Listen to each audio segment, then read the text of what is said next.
Hey everybody, welcome to the Fantasy Six Pack NFL Betting Show. I'm your host, Actively Lazy 85.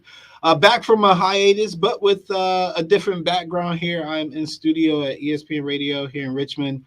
That's my new gig. Been swamped, honestly, trying to just get everything down for radio, and that's why I've been absent more or less for about 6 weeks, which is unfortunate. But I'm back. I've talked to Joe. And I think I got everything running smooth enough. I can run podcasts here from the station. Shouldn't be a problem. And I will be bringing you my best picks for the rest of the NFL season, even through the playoffs. If you guys don't know, you can follow me on Twitter at ActivelyLazy85.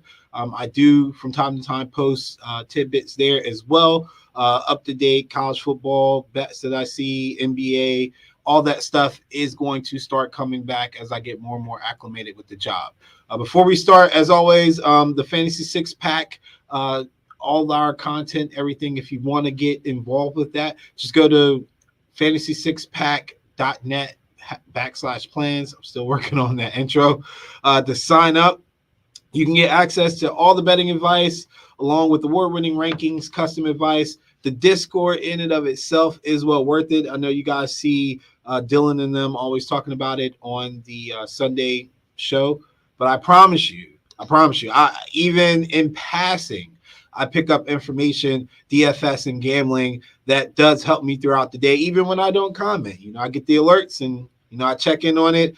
They're betting hockey, basketball, college basketball, everything in there. Even DFS, they got DFS for everything. And there's just so many well-educated, well-versed DFS and gamblers in those chats. It's honestly worth the price of admission for sure, maybe tenfold. But we are here to do NFL. So let's get started with that. And I know later on I will get something about not having a thumbnail. For some reason, I don't have Canvas access here. It's restricted. I don't understand why. But I don't have a thumbnail, but this is the official Fantasy Six-Pack Gambling Show. I'll edit that later. Tonight, Thursday Night Football, Seahawks +9 at the Cowboys, over-unders 47.5. I will tell you that good morning, Jamie. How you doing, bro? This is an interesting line, more so because we are here at the time of year where you look at these Thursday night games as being super advantageous to the home teams. You get short rest. Most of these home teams are getting rest on a home game from that Sunday. And in this case, the Cowboys are getting rest from a Thursday to a Thursday, which is something that's interesting, something that they did last year too. They play Thanksgiving and then they get to rest a full week and come back and play the next Thursday. Seattle coming off that loss to the Niners, which, again, they're in a good position too because it's Thursday to Thursday. They don't have to turn around and play on a Sunday. So they are in a good position as well. But they're coming off a loss to the Niners. And I've always said that I don't read too much into divisional losses per se from time to time because in certain divisions, and the NFC West is one, the NFC East is another one, where teams will beat up on each other so much. The AFC North is another good one this year for sure. These teams know each other so well. They play these games, they'll beat up on each other so bad, and you turn around and think that's information you can use into a non-divisional opponent, and it backfires on you. So a whipping, and I'll use the AFC North as my example. The Browns going into Pittsburgh and getting beat shouldn't factor into your equation with the Browns going into Los Angeles this week and playing. Like it's just different for these divisional games. So with that being said, I'm gonna go with my inclination that the Seahawks get a backdoor cover here. But they have to depend on their running game. Matchup wise, they can't possibly think they can drop back 37, 40 times in this game and win. Defensively, I don't think they're all that bad. I think they actually match up pretty well against Dallas defensively because they do have a true premier cornerback, and I think he'll match up well with CD.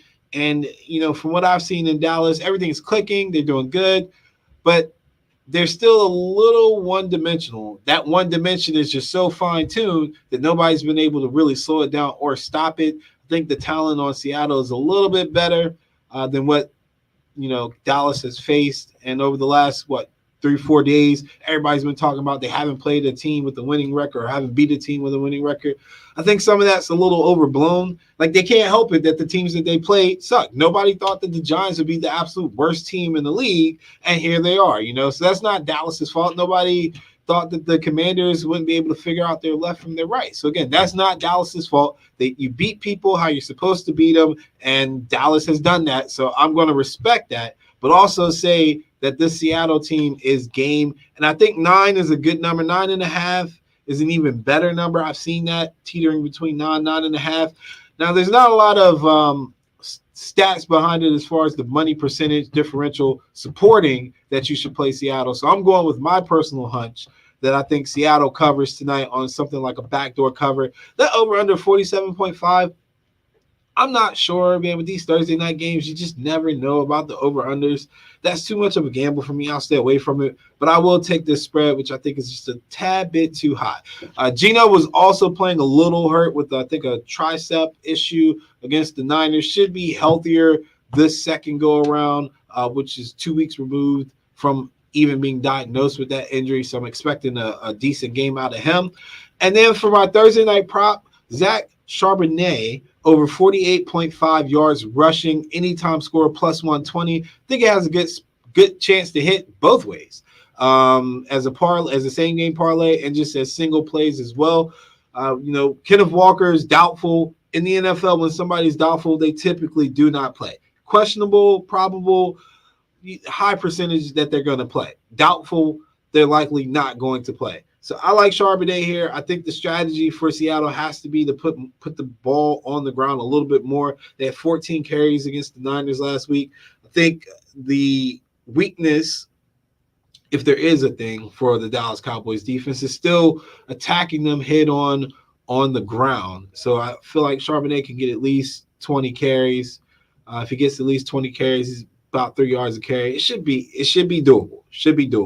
And I also think when they get into the red zone, again, staying away from the strength of the Dallas Cowboys defense, which is that pass rush, they'll try to get more of a ground game in the red zone as well. He's going to be the feature back, should score.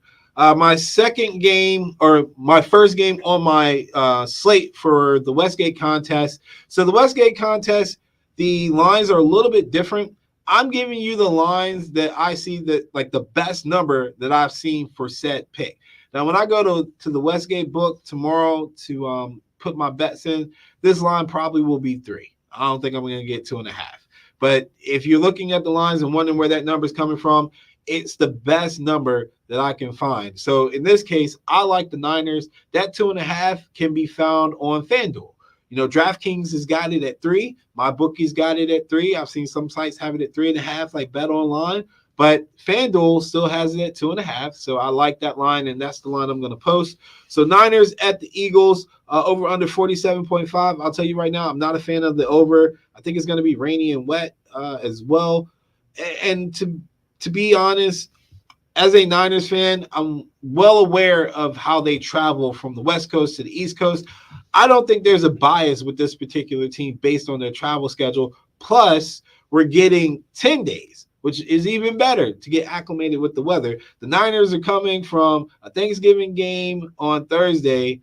They probably left right after that game and flew out to the East Coast. So they've had a week and a half almost to get acclimated with the time zone, with the weather, temperatures, etc. So none of that should be a factor. The main thing here is the Niners being healthy, and they are coming into this game healthy. And then just that gauntlet that the Eagles have had to run, and then they're still not done. They still got a couple more games after this that will be tough.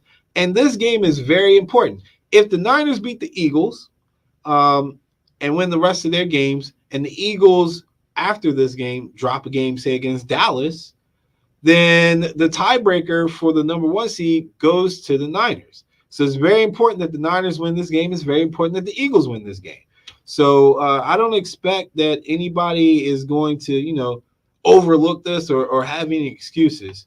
Let's see. Do you think Ayuk goes over on yards since Eagles allow the most to wide receivers, or is it a Debo game? That is a great question, Jamie. And knowing what I know about the system with the Niners and what we should be doing and how we'll attack this team, I think it's a good Ayuk game. I know Debo's been doing a lot of talking and barking in the media and everything, and I know he really wants it bad. But the way you're going to attack this team is to get the ball out your hands quick. And our first read and quickest read on the majority of our passing this year is Ayuk. And we move Ayuk around after the snap. We move Debo around a whole lot pre-snap. But if you ever look at Ayuk's like route tree, or if you ever go on like next gen stats and look at, how many yards he's running and where he's running, he's crossing the field a lot. Like he's all over the place after the snap. And I think that's very important. Getting the ball out and establishing a quick passing game and taking advantage of our playmakers to get yards after the catch. So it's not just Ayuk, it's Kittle as well, and it's Debo. Like these are pretty solid yak guys. Christian McCaffrey, a solid yak guy. I'm not sure how we'll attack them on the ground. I would honestly play them similar to how you play the Rams if I was the Niners. And we typically motion and create mismatches on one side of the formation, so we can basically run these outside zone reads and just utilize cutbacks, because Jalen Carter's a monster, just like Aaron Donald's a monster. One of the only probably good thing about them being monsters is that they get so far upfield sometimes that you can get behind them with a well-designed run play and a good cutback. So I would think that would be an emphasis for us. We'll see how it plays out. But passing game wise, it's got to be an Ayuk game if we want to move the ball down the field, and then just take advantage of Debo's physicality as well. But I'm going to lay the 2.5 with the Niners. I see it at 3. I'll lay the 3. If it's anything over 3, I'll probably stay away. Because again, this line open around 3, 2.5. I don't want anything 4 or up. It shouldn't hit that anyway. But if it did, I'm not going to chase on this particular game. And one of the things that you guys will notice, again, just for me to remind you, because it has been a while, is I do honorable mention games at the end. Those are 3 games that I would essentially substitute into my plays if I don't get the number that I like. I think that's important that you keep a broad range of games, so because you're not going to always get the number that you want sometimes, especially in these contests, but you keep a broad range and open mind on some of these other games. So yeah, let me get the Niners here, looking more at the under there than anything else. Second game, Cardinals at the Steelers. Cardinals are 5.5 dogs right now, traveling to Pittsburgh to take on the Steelers. I get it. Steelers had 400-something yards of offense, first time in, what did they say, like 15 years or something like that? I don't know. I can't even remember, honestly. But it's been a while since the Steelers have looked like they had any form of an explosive offense. And there's a lot of celebrating about that, whether it be in the media or in their clubhouse. But I said clubhouse, wrong season, in their locker room. But I just can't get behind that, man. You had 400-something yards. You only got like 17 points. You got under 20 points with 400-something yards. It's still not all the way fixed. And this Cardinals team can put up points, and they still have a playmaker in Kyler Murray that's explosive. They do have a couple injuries. I think Hollywood Brown is nicked up and questionable. But at the end of the day, they can compete. And that's ultimately what we're looking at. And the Steelers still find a way to get in their own way. So until the Steelers show me that they can finish drives consistently and those 400 yards turn into 24-plus points like most teams would have, I still got to fade them. I think 5.5 is just a little too much of a number there for a team that can get big plays and have a quarterback that can extend plays. Steelers defense is still average at best. I mean, TJ Watt's a great talent. I heard somebody put him in as defensive player of the year. I would disagree with that, but that's because Myles Garrett is a beast. But either way, I know TJ Watt's on the field, and I know where he's at all times, and I'm watching the game. I'm not even the quarterback, so I would imagine opposing quarterbacks always keep an eye on him as well, but he's just one man. And the rest of this defense, I don't think is really up to the task. If they can work around the Watt thing, Kyler uses his legs, I think it really will give the Steelers team a fit. And can we depend on their defense to finish drives? I'm not sure we can. So I'm going to take my points with the Cardinals here, who have been competitive since Kyler came back. Browns at the Rams over under at 39.5. A game that I kept going back and forth, but I'm going to stick to my guns. I have said in private and on some other podcasts that the one thing I've noticed about the Rams is they struggle with teams that can get pressure up front because Matthew Stafford is at that point in his career. He doesn't want anybody around his feet. He doesn't like it. And if you can move the pocket, it's not just getting pressure. Like if you can literally move the pocket back into his lap per se, he's uncomfortable and this offense doesn't work as smoothly. And I think the Browns clearly have the type of talent defensively that can do that. I know this is I'm looking at taking DTR on the road again. He has some rough patches in the last game, but I'm not too concerned with it. I think he's going to be a guy that the more experience he gets, the more improved he'll be till he reaches his ceiling, which might not be much higher than what he's playing at now, but it's high enough that if he doesn't turn the ball over, he can win games. If PJ Walker comes in, same scenario. Just don't turn the ball over. You can cover this number. The Browns will be competitive with the Rams as long as they don't turn the ball over. They can't make any mistakes. Rams is another offense that, looks great sometimes, and then other times it's just not good enough. And this Browns defense is going to want to bounce back. I mean, I would argue that they got a little embarrassed by the Broncos last week. So I think this is a game where they come in, refocus, and they'll want to bounce back.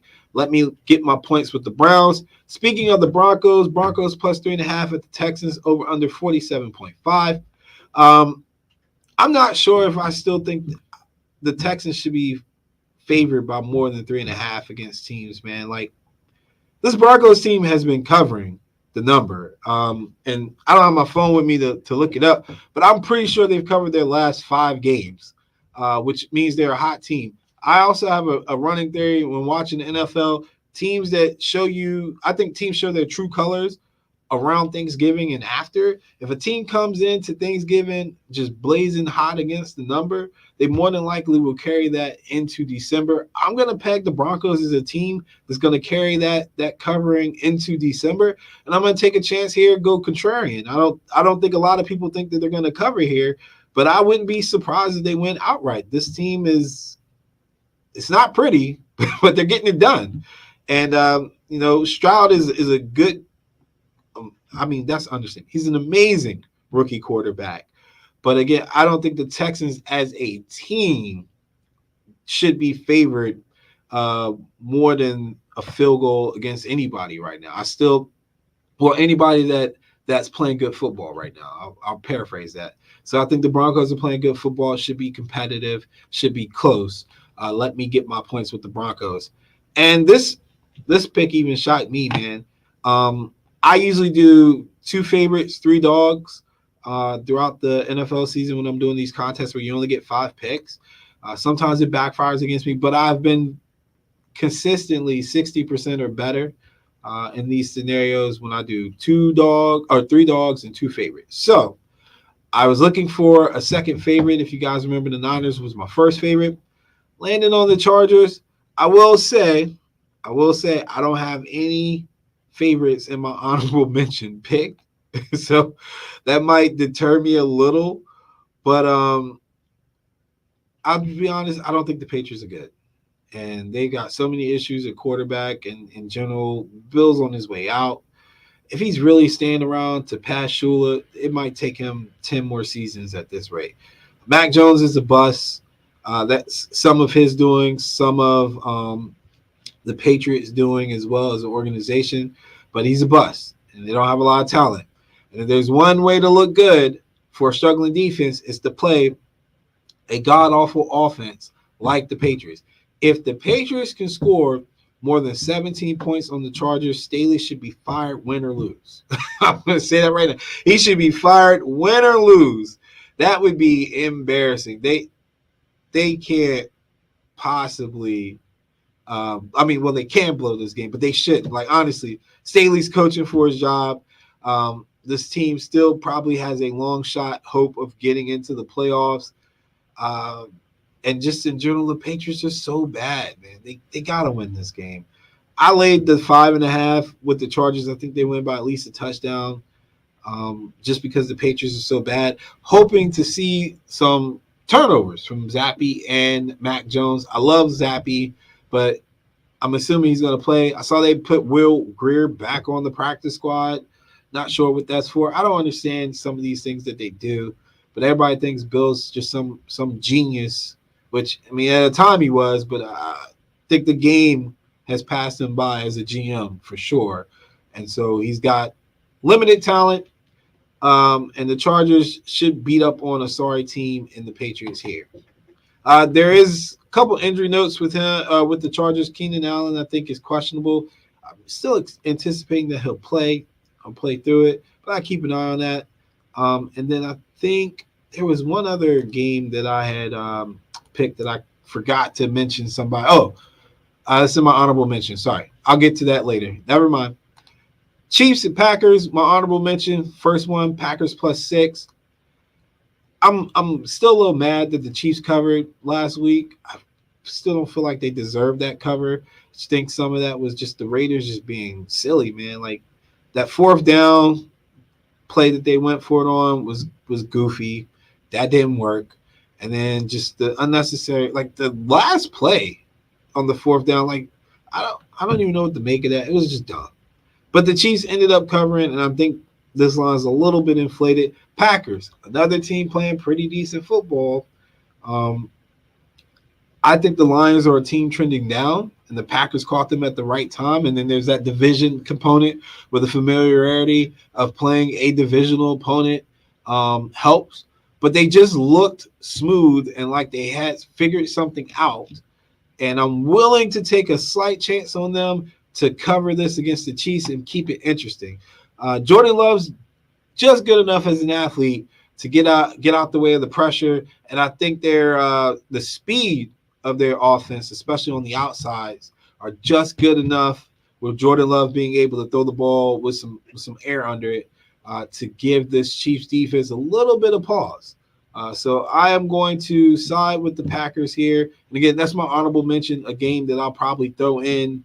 If I can get this up to 7 or get more points, I would love it. Colts Titans. I put this in here just because it looks like a spot where Mike Vrabel would win. I've had no luck betting the Titans, and Will Levis is questionable. With an ankle injury. The irony, right? Replacing Tannehill, and he has an ankle injury too. But I love Steichen. Zach Taylor. Jonathan Taylor's out for a couple more weeks, and there just hasn't been enough positive play from Minshew on the road for me to think that they could win.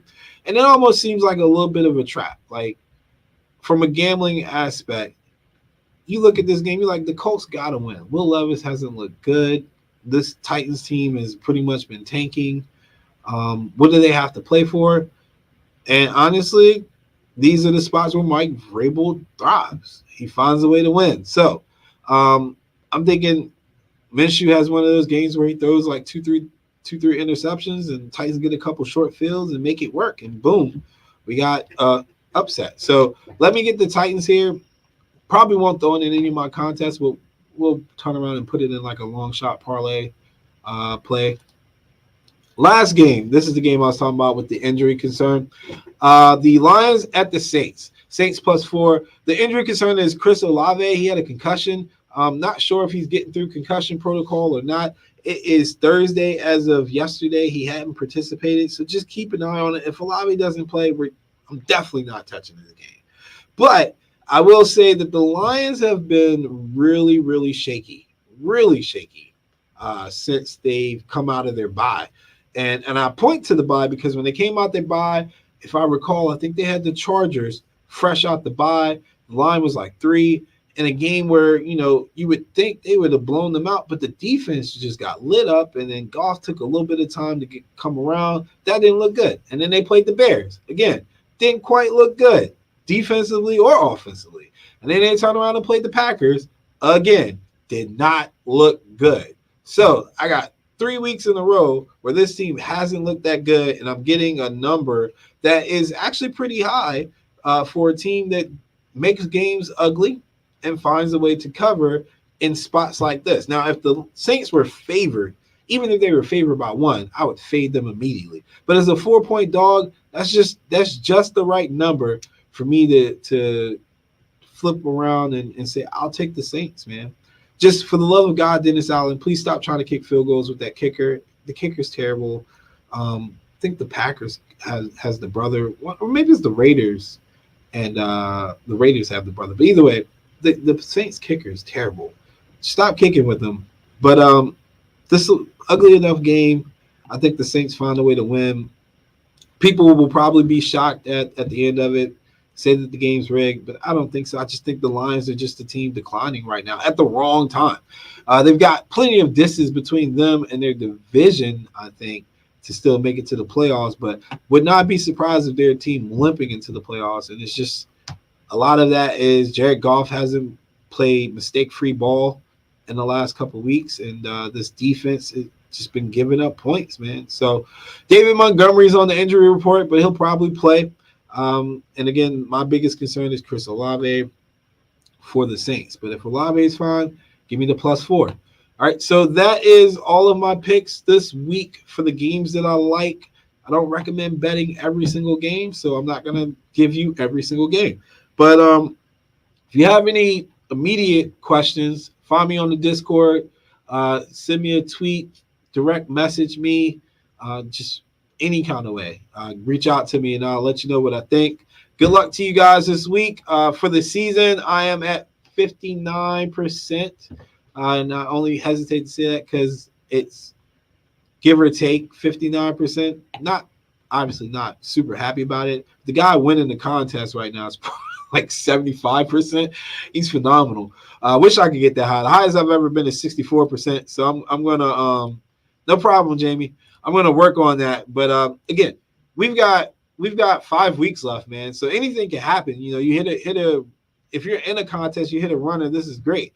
I'm eliminated from my survivor, unfortunately, due to some awful play calling decisions. I can't even remember who I lost with. It's been so long, and I was so mad about it. But I was on the end of one of those upsets over the last couple. Oh, matter of fact, it was the Giants and Commanders.